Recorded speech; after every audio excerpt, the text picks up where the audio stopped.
ಗೊಂಚಲು ಗೊಂಚಲು ಸರ್ ಇದು ನೋಡಿ ಸರ್. ನೀವು ಯಾವ ಹಣ್ಣ ತಿನ್ರಿ ಸರ್, ಟೇಸ್ಟ್ ಸೂಪರ್ ಸರ್. ನೋಡಿ ಸರ್ ಹೆಂಗ್ ಬರ್ತಿದೆ ನೋಡಿ ಸರ್, ಹೇಗೆ ಬಿಟ್ಟಿದೆ ಈ ಸೈಜ್. ಮಾರ್ಕೆಟಿಂಗ್ ಸಮಸ್ಯೆ ಇಲ್ಲ. ಈಗ ಬರೋ ಫುಡ್ ಎಲ್ಲ ಕೆಮಿಕಲ್ ಆಗಿರೋದ್ರಿಂದ ನ್ಯಾಚುರಲ್ ಆಗಿ ಬೆಳ್ಕೊಂಡು ನಾವು ತಿನ್ಬೇಕು ಅನ್ನೋದೇ ನಮ್ದು ಉದ್ದೇಶ. ಇದು ನಾವು ತಗೊಳ್ಳೋದಕ್ಕಿಂತ ಮೊದಲು ಒಂದು 35-40 ವರ್ಷದಿಂದ ಬರಡ್ ತರ 4,000 ಗಿಡಗಳು ಬರ್ತಿದೆ. 4,000 ನೀವೇ ನೋಡ್ರಿ ಸರ್ ಸೈಜ್ ಎಷ್ಟು ಹೆಂಗಿದೆ. ಗೊಂಚಲ್ ಗೊಂಚಲ್ ಬಂದಿದೆ. ಇದು ಚಿಕ್ಕದಾಗಿರುತ್ತೆ ಜೀವಾಮೃತ. ನಾವೇನ್ ಶ್ರಮ ಪಟ್ಟಿದ್ದೇವೆ ಅದಕ್ಕಿಂತ ಜಾಸ್ತಿ ಕೊಟ್ಟಿದ್ದೇವೆ ನಿಮ್ಗೆ. ಎಷ್ಟೋ ಜನಕ್ಕೆ ಒಳ್ಳೆ ಫುಡ್ ತಿನ್ನಿಸ್ತೀವಿ ಅನ್ನೋ ಒಂದು ನೆಮ್ಮದಿ ಜಾಸ್ತಿ ಆಗಿದೆ. ಅದು ಅವರೇ ಬಂದು ತಗೊಂಡೋಗ್ತಾರೆ ಸರ್. ನಾವು ಇದು ಹೋಲ್ಸೇಲ್. ನನ್ನ ಹೆಸರು ನಿಖಿತಾ ತಿಪ್ಪೇಸ್ವಾಮಿ ಅಂತ, ಚಳ್ಳಕೆರೆ ಸರ್. ಇದು ಈಗ ಬರೋ ಫುಡ್ ಎಲ್ಲ ಕೆಮಿಕಲ್ ಆಗಿರೋದ್ರಿಂದ ಒಳ್ಳೆ ಫುಡ್ಡು ನಮ್ಮ ಮಕ್ಕಳಿಗೆ ಒಳ್ಳೆ ನ್ಯಾಚುರಲ್ ಆಗಿ ಬೆಳ್ಕೊಂಡು ನಾವು ತಿನ್ಬೇಕು ಅನ್ನೋದೇ ನಮ್ದು ಉದ್ದೇಶದಿಂದ ನಾವು ಮಾಡಿರೋ ಸರ್. ಇದು 5 ಎಕರೆ ಇದೆ ಸರ್. ಇದು ನಾವು ತಗೊಳ್ಳೋದಕ್ಕಿಂತ ಮೊದಲು ಒಂದು 35-40 ವರ್ಷದಿಂದ ಉಳುಮೆನೇ ಮಾಡಿಲ್ಲ ಸರ್. ಬರಡ್ ತರ ಎಲ್ಲ ಜಾಲಿ ಎಲ್ಲ ಬೆಳೆದಿತ್ತು. ಇದೆಲ್ಲ ನಾವೆಲ್ಲ JCB ನಾವು ಜಮೀನು ತಗೊಂಡ ನಂತರ ಎಲ್ಲ JCB ಇಂದ ಎಲ್ಲ ಕ್ಲೀನ್ ಮಾಡಿಸಿ ಮಣ್ಣು ಹಾಕ್ಸಿ ಎಲ್ಲ ಲೆವೆಲ್ ಮಾಡಿಸಿ 900 ಶ್ರೀಗಂಧ, 450 ಸೀತಾಫಲ, 1,500 ಸೀಬೆ, 150 ಇದು ಬೆಣ್ಣೆ ಹಣ್ಣು ಅಂತೀವಲ್ಲ ಅದು ಸರ್, 150 ನೇರಳೆ ಹಣ್ಣು. ನೋಡಿ ಹಿಂಗೆ ತೆಗೆದ ತಕ್ಷಣ ಹಿಂಗೆ ತಿನ್ಬೇಕು, ಹಿಂಗೆ ಮಕ್ಳಿಗೆ ಕೊಡಬೇಕು ಅನ್ನೋದೇ ನಮ್ದು ಉದ್ದೇಶ. ನೀವೇ ಲೆಕ್ಕಕೊಳ್ಳಿ ಸರ್, ಏನೇನು ನಾವು ತಿನ್ನಬಹುದಂತ ಹಣ್ಣು ನಮಗೆ ಗೊತ್ತಿರೋ ಮಟ್ಟಿಗೆ ಅಷ್ಟು ಹಣ್ಣಿಂದೆಲ್ಲ ಹಾಕಿದೆ. ಹತ್ತತ್ರ 4,000 ಗಿಡಗಳು ಬರ್ತಿದೆ. 4,000 ಇದು ನೋಡಿ ಸರ್, ನೀವು ಅದು ಗಿಡಕ್ಕೂ ಅದಕ್ಕೂ ಸಂಬಂಧನೇ ಇಲ್ಲ ನೋಡಿ ಸರ್. ಇದರಲ್ಲಿ ಇನ್ನೂ ಉದುರಿದೆ ಎಲ್ಲ ಫುಲ್ಲು. ನೋಡಿ ಸರ್, ಇದು ಈ ಗಿಡ ಎಷ್ಟು 5 ಅಡಿನೂ 5.5 ಇಲ್ಲ. ಇದು ಈ ಗಿಡನೂ ದಪ್ಪ ಇಲ್ಲ ನೋಡಿ ಸರ್. ನೀವೇ ಎಷ್ಟು ನೇರಳೆ ಬಂದಿದೆ ಅಲ್ವಾ ಮೇಡಮ್? ಹ್ಞೂ ಸರ್. ಈಗ ನೇರಳೆ ಮತ್ತೆ ಗಿಡ ಹಾಕಿದ್ರೆ ಮೇಡಮ್ ಟೋಟಲ್ 150 ಹಾಕಿದೆ ಸರ್. ಸೊ ಈಗ ನೇರಳೆ ಬರ್ತಾ ಇದೆ ಅಲ್ವಾ? ಬರ್ತಾ ಇದೆ ಇದನ್ನ ಮಾರಾಟ ವ್ಯವಸ್ಥೆ ನೋಡಿ ಸರ್. ಅವರೇ ಬಂದು ತಗೊಂಡೋಗ್ತಾರೆ ಸರ್ ತೋಟಕ್ಕೆ. ಇಲ್ಲಿ ಲೋಕಲ್ ಮಾರ್ಕೆಟಿಂಗ್ ಮಾಡ್ತಿರ್ತಾರಲ್ಲ ಸರ್. ಅಂದ್ರೆ ಈಗ ಹೆಣ್ಮಕ್ಳು ಸಿಂಗಲ್ ಇರೋರು, ಚಿಕ್ಕವರು ಅವತ್ತಿನ ವ್ಯಾಪಾರ ಅವತ್ತು ಮಾಡ್ಕೋತಾರಲ್ವಾ ಸರ್, ಅವ್ರು ಬಂದು ನಮ್ಮ ಹತ್ರ ತಗೊಂಡಾಗ ಅವ್ರು ಒಂದು ಸ್ವಲ್ಪ ಇದು ಮಾಡ್ಕೊಂಡು ಅವರು ಒಂದು ದಿನದ ಕೂಲಿ ತಗೋತಾರೆ. ಆ ಥರ ನಾವು ಇದು ಹೋಲ್ಸೇಲು 150 ಕೊಡ್ತಿದ್ದೀವಿ ಸರ್. ಮತ್ತು ಟೋಟಲಾಗಿ ಅಂದರೆ ಸಿಂಗಲ್ 1 kg 2 kg ಬಂತು ತೋಟಕ್ಕೆ ಬಂದು ತೊಗೊಂಡು ಹೋಗ್ತಾರೆ, ಅಥವಾ ನಮಗೆ ಬೇಕಾದವ್ರು ನಮಗೆ ಹೇಳಿ ತೊಗೊಳೋದು 200 ಕೊಡ್ತೀವಿ ಸರ್.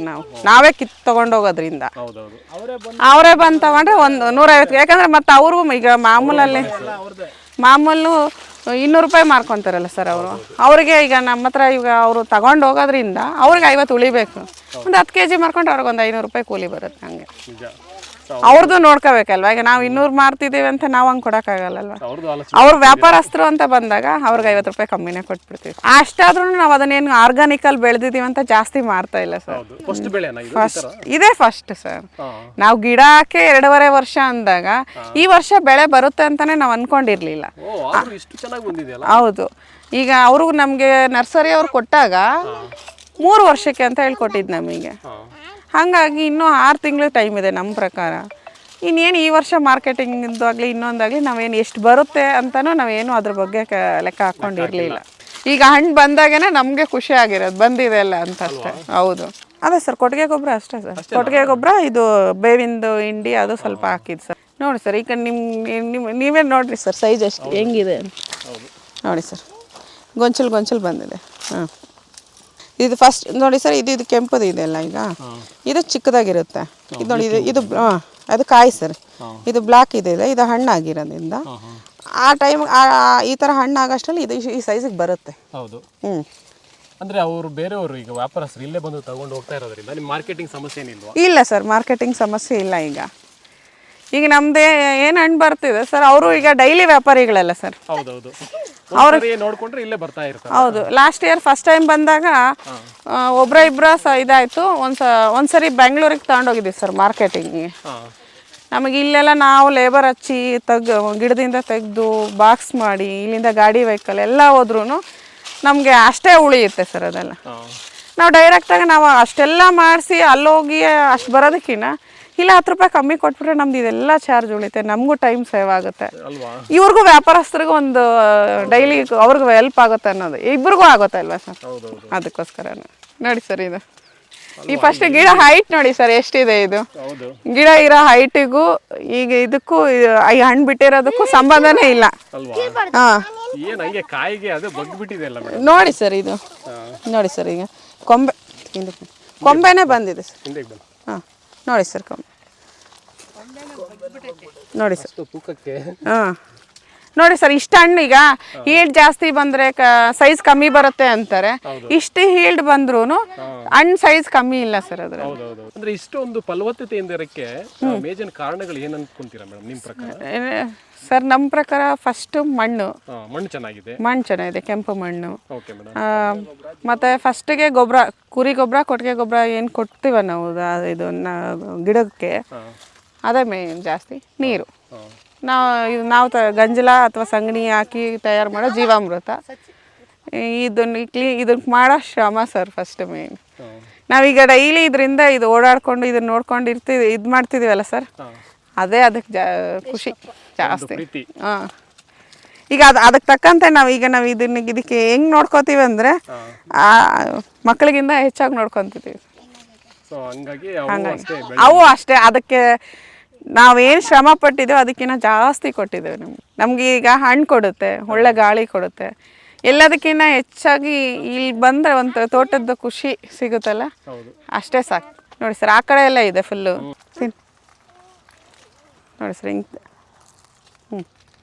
ಎಷ್ಟು ಚೆನ್ನಾಗಿದೆಯಲ್ಲ ಮೇಡಮ್. ನೋಡಿ ಸರ್, ನೀರು ಸರ್ ನೋಡಿ ಸರ್ ಹೆಂಗೆ ಬರ್ತಿದೆ. ಹಂಗೆ ಕಿತ್ಕೊಂಡು ತಿನ್ನಿ. ಕಿತ್ಕೊಂಡು ತಿನ್ನಿ, ಹಂಗೆ ಕಿತ್ಕೊಂಡು ತಿಂತಾ ಇರ್ಬೇಕು ಸರ್. ಅದು ನಾವು ಹಂಗೆ ಮಾರ್ಕೆಟಲ್ಲಿ ತಂದಿರೋದು ಹಂಗೆ ಕಿತ್ಕೊಂಡು ತಿನ್ನೋಕ್ಕೂ ಬಿಡಲ್ಲ. ನಮ್ಗೆ ಹಂಗೆ ಫಸ್ಟ್ ಅವರು ಹಂಗೆ ತಿನ್ನೋಕ್ಕೂ ಆಗಲ್ಲ, ನಾವು ಬಿಡಲ್ಲ ಫಸ್ಟ್. ಅದೇನು ಹಾಕಿ ಬೆಳೆದಿದ್ದಾರೋ, ಹೆಂಗೆ ಬೆಳೆದಿದ್ದಾರೋ ಅಂತ. ಇಲ್ಲಿ ಹಿಂಗೆ ನ್ಯಾಚುರಲ್ ಆಗಿ ಹಂಗೆ ನೋಡಿರಿ ಸರ್, ಹಂಗೆ ಅವ್ರ ಅದು ಬೇಡ ಅದು ಕೀಳ್ಬಾರ್ದು, ಕಾಯಿ ಕೀಳ್ಬಾರ್ದು. ಇದು ಕೀಳೋ ಇದೆ, ಇಲ್ಲಿ ನೋಡಿ, ಇಲ್ಲಿ ಕಿತ್ಕೊ, ಇದು ತಗೋ ತಿನ್ನು. ಹಂಗೆ ನೋಡಿ ಸರ್, ನೋಡಿ ಸರ್ ಹೇಗೆ ಬಿಟ್ಟಿದೆ. ಇದೆಲ್ಲ ಕಾಯಿ ಸರ್, ಕಾಯಿ ಇದ್ದಾಗ ಇಷ್ಟಿಷ್ಟು ಇರುತ್ತೆ ಸರ್. ಇದು ನೋಡಿ ಸರ್, ನಾವು ಫಸ್ಟ್ ಟೈಮ್ ನೋಡಿದಾಗ ಈ ಸೈಜ್ ಇಷ್ಟೇ ಬರುತ್ತೇನೋ, ಚಿಕ್ಕದಾಯ್ತು ಅಂತ ಅನ್ಕೊಂಡಿವಿ ಸರ್. ದ್ರಾಕ್ಷಿ ಥರ ಹಂಗೆ ಅನ್ಕೊಂಡಿದ್ದು.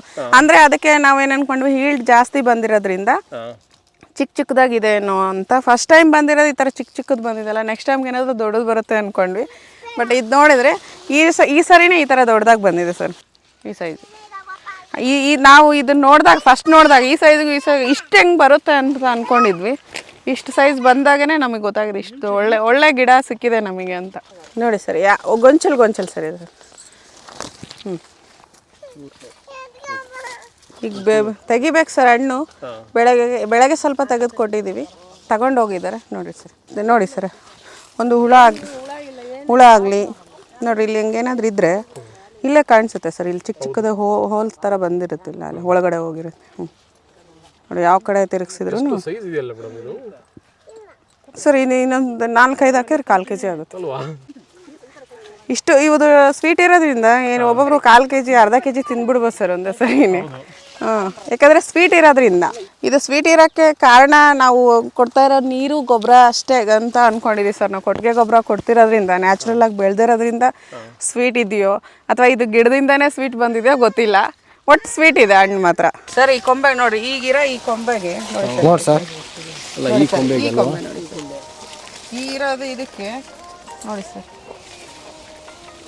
ಸರ್ ಇದನ್ನ ತೆಗ್ದಿದೀವಿ ಸರ್ ಹಣ್ಣು. ಈಗ ಒಂದು ವಾರದಿಂದ ತೆಗ್ದು ಇನ್ನು ಉಳಿದಿರೋ ಹಣ್ಣು ಸರ್. ಇದು ಹಣ್ಣು ಮಾತ್ರ ಸೂಪರ್ ಇದೆ ಸರ್, ಎಕ್ಸಲೆಂಟ್ ಇದೆ ನೋಡಿ ಸರ್. ನೀವು ಯಾವ ಹಣ್ಣು ತಿನ್ರಿ ಸರ್, ಭಾಳ ಸೂಪರ್ ಐತೆ. ಇದು ನಮ್ಮ ಚಳಿಕೆರೆ ಮಾರ್ಕೆಟ್ ಇಲ್ಲ ಸರ್, ಇಂಥ ಹಣ್ಣು ಅಲ್ವಾ? ಮಾರ್ಕೆಟಲ್ಲೇ ಇಲ್ಲ, ಸಿಗ್ತಾ ಇಲ್ಲ. ಒಳ್ಳೆ ಕ್ವಾಲಿಟಿ ಆಗಿದೆ, ಒಳ್ಳೆ ದಪ್ಪ ಇದೆ, ಟೇಸ್ಟ್ ಹಂಗೆ ಇದೆ. ಟೇಸ್ಟ್ ಸೂಪರ್ ಸರ್, ಅದ್ರ ಬಗ್ಗೆ ಮಾತಾಡಂಗಿಲ್ಲ. ಒಳ್ಳೆ ಇದು ಊಟಿ ಆಪಲ್ ಬರುತ್ತಲ್ಲ ಸರ್, ಆ ಥರ ಇದೆ. ಇದು ನೇರಳೆ ಹಣ್ಣು ಅನ್ನೋ ಥರ ಇಲ್ಲ ಸರ್. ನೇರಳೆ ಅಂದ್ರೆ ನೋಡ್ರಿ ಈ ಥರ ಇದರಲ್ಲಿ ಸ್ವಲ್ಪ ಈ ಸೈಜ್ ಇರುತ್ತೆ. ನಮ್ದು ಹಣ್ಣಿಗೆ ಬಂದಿರೋದೆಲ್ಲ ನೋಡಿದ್ರೆ ನೋಡ್ರಿ ಸರ್, ಈ ಸೈಜ್. ಅದಕ್ಕೂ ವ್ಯತ್ಯಾಸ ನೋಡಿ. ಹೌದೌದು ಮೇಡಮ್. ಇಷ್ಟು ಚೆನ್ನಾಗಿ ಬರುತ್ತೆ ಅಂತ ಅಂದ್ಕೊಂಡಿರಲಿಲ್ಲ. ಇದರಿಂದ ನಮಗೆ ನಾವು ಏನು ತೋಟ ಮಾಡಿಕೊಂಡು ನಮ್ಮ ಮಟ್ಟಿಗಷ್ಟೇ ನಾವು ಹೆಲ್ದಿ ಫುಡ್ ತಿನ್ಕೊಂಡಿರಬೇಕು ಅಂತ ನಾವು ಮಾಡಿದ್ದು.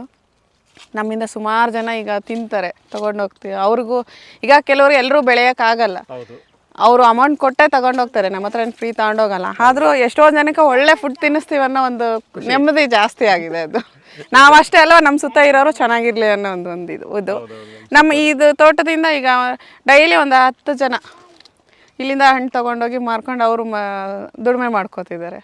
ಅದು ಒಂದು ಖುಷಿನೇ ಅಲ್ವಾ ಸರ್? ಹೌದೌದು. ಆಮೇಲೆ ಹೆಲ್ತಿ ಫ್ರೂಟ್ಸ್ ತಿಂತಾ ಇದ್ದಾರೆ, ಮುಖ್ಯ ಅಲ್ಲ? ಅದೇ ಮುಖ್ಯ. ಈಗ ಒಂದು ತೋಟದಿಂದ ನಾವು ಒಬ್ಬರೇ ಇರಲ್ಲಲ್ಲ ಸರ್ ಅಲ್ವಾ? ಈಗ ನಾವು ಇರ್ತೀವಿ, ನಮ್ಮ ಕುಟುಂಬ ಫುಲ್ ಚೆನ್ನಾಗಿದೆ. ಈಗ ನಮಗೆ ಗೊತ್ತಿರೋರೆಲ್ಲ ಒಳ್ಳೆ ಫ್ರೂಟ್ ತಿಂತಾರೆ. ನಮ್ಮ ಹತ್ರ ಬಂದು ತಗೊಂಡು ಅವ್ರು ಮಾರ್ಕೊಂಡು ಅವರು ಜೀವನ ಸಾಗಿಸ್ತಾರೆ. ಎಷ್ಟೊಂದು ಕುಟುಂಬಗಳು ಇದಾಗುತ್ತೆ ಅಷ್ಟೇ. ಅದಕ್ಕಿಂತ ಸಾಕು. ಈಗ ನಾವು ಕೆಲವ್ರಿಗೆ ಎಷ್ಟಾಗುತ್ತೋ ಅಷ್ಟು ಒಳ್ಳೇದು ಮಾಡಬೇಕು ಅನ್ನೋ ಉದ್ದೇಶ. ಈ ಥರ ಮಾಡಿದ್ರೆ ಸಾಕಲ್ವ. ನಮ್ದೇನು ಕೊಡೋದು ಬೇಡ, ಒಬ್ರದ್ದೇನು ತೊಗೊಳೋದು ಬೇಡ. ಇದರಿಂದ ನಮ್ಮ ಕೈಲಿ ಎಷ್ಟಾಗುತ್ತೆ ಅಷ್ಟು ಒಳ್ಳೇದಾಗಬೇಕು ಅಷ್ಟೇ ಒಬ್ರಿಗೆ.